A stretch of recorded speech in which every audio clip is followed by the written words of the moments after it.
ফেসবুকের দিন কি তাহলে আসলেই শেষ? ফেসবুক কি ধীরে ধীরে বন্ধ হয়ে যেতেছে, অথবা এটা বুইড়াদের প্রথম কমিউনিটি হতে যেতেছে সোশ্যাল মিডিয়াতে? এই থিঙ্কিং এর কারণও আছে। বর্তমান জেনজি যারা আছে, অর্থাৎ যারা এখন যাদের বয়স 18 থেকে 20 বছর, তাদের মধ্যে অনেকেই ফেসবুক আর ইউজ করতে চাইতেছে না। এরা সুইচ করতেছে ইনস্টাগ্রাম কিংবা টিকটকে।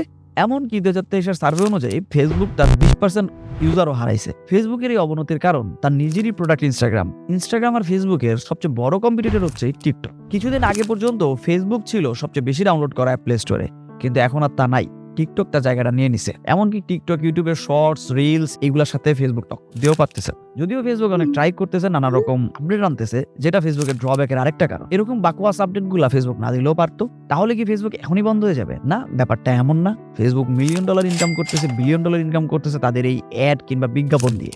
হয়তোবা ফেসবুক চলতেছে, কিন্তু 10 বছর পরের কথা আসলে একটু রিস্কি হয়ে যায়। ফেসবুকে তাল মিলাইতে হবে, অ্যালগোরিদম আপডেট করতে হবে, এআই হয়তোবা তারা আপডেট করবে। কিন্তু যদি এগুলা না পারে, তাহলে আমাদের প্রথম সোশ্যাল মিডিয়া ইউজ করা অ্যাপটা একটা নস্টালজিক মেমোরি হয়েই বিদায় নেবে অনলাইন থেকে।